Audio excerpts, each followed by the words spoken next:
हरे कृष्णा। आप सभी को अपरा एकादशी की हार्दिक शुभकामनाएं।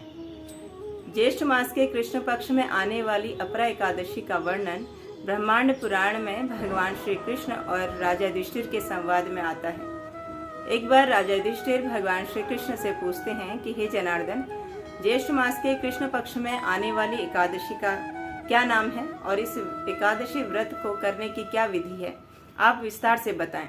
तो भगवान श्री कृष्ण कहते हैं कि हे राजा युधिष्ठिर, आपने बहुत ही समझदारी से और वास्तविकता में दूसरों के हितकारक प्रश्न पूछा है। तो ज्येष्ठ मास के कृष्ण पक्ष में आने वाली एकादशी का नाम अपरा एकादशी है। इस एकादशी व्रत का पालन करने से बड़े से बड़ा पाप नष्ट हो जाता है, जैसे ब्राह्मण हत्या, भ्रूण हत्या, गौ हत्या, दूसरों की भूमि हड़पना, पर स्त्री गमन करना, दूसरों का धन चुराना। तो ये सब पापों से मुक्त हो जाता है व्यक्ति अगर वह अपरा एकादशी के व्रत का पालन करता है।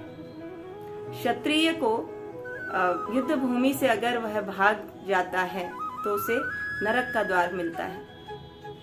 वह भागा हुआ क्षत्रिय यदि अपरा एकादशी के व्रत का पालन करता है तो उसे भी स्वर्ग की प्राप्ति होती है।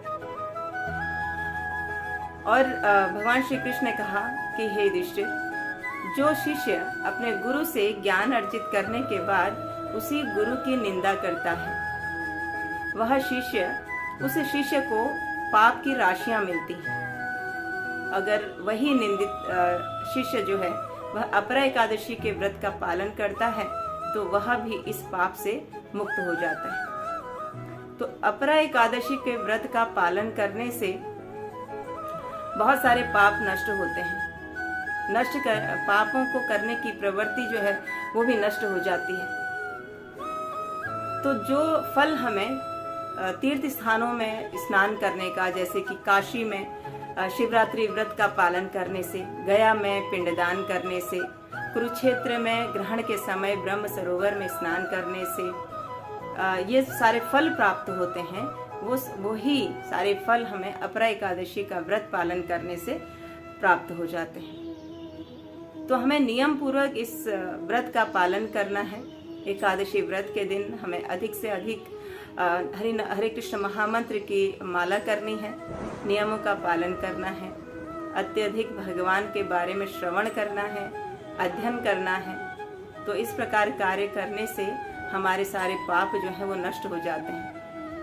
तो जो हरिनाम रूपी जो कुल्हाड़ी है, ये जो अपरा व्रत नाम की जो कुल्हाड़ी है, ये हमारे पाप रूपी वृक्षों को काट कर समूल नष्ट कर देती है, पाप करने की प्रवृत्ति को भी नष्ट कर देती है। जिस प्रकार जंगल में लगी हुई आग उस जंगल को जलाकर राख कर देती है, उसी प्रकार से ये अपरा एकादशी का व्रत पालन करने से हमारे सभी जो पाप हैं वो नष्ट हो जाते हैं।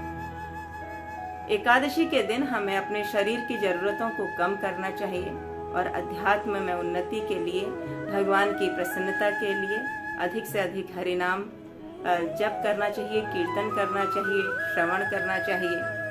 रात्रि जागरण भी हमें शास्त्रों में बताया गया है कि एकादशी की रात्रि को हमें जागरण करना चाहिए और निरंतर भगवान के नाम का कीर्तन और जप करना चाहिए। तो अधिक से अधिक समय हम भगवान के लिए उस दिन दें और अपने शरीर की जरूरतों को कम करें। तो यही उपवास का मतलब है कि भगवान के नजदीक हमें वास करना है उस दिन। तो यही एकादशी का व्रत है। एक व्रत का मतलब ये नहीं कि हमने भोजन ग्रहण नहीं करना है, भोजन त्याग दिया एक दिन के लिए या एक टाइम भोजन ले, तो ये व्रत है ना, ये व्रत नहीं है। व्रत हमें लेना है कि हम उन पाप कर्मों से दूर रहें, उन पाप कर्मों को ना करें। हम अधिक से अधिक भगवान की प्रसन्नता के लिए कार्य करें, भगवान को प्राप्त करने के लिए कार्य करें, उसके लिए हमारा अधिक प्रयास होना चाहिए। तो आइए हम सब मिलकर अपरा एकादशी को अधिक से अधिक नाम जप, अधिक से अधिक श्रवण और कीर्तन के माध्यम से भगवान को प्राप्त करने का प्रयास करते हैं और भगवान को प्रसन्न करने का प्रयास करते हैं। हरे कृष्णा।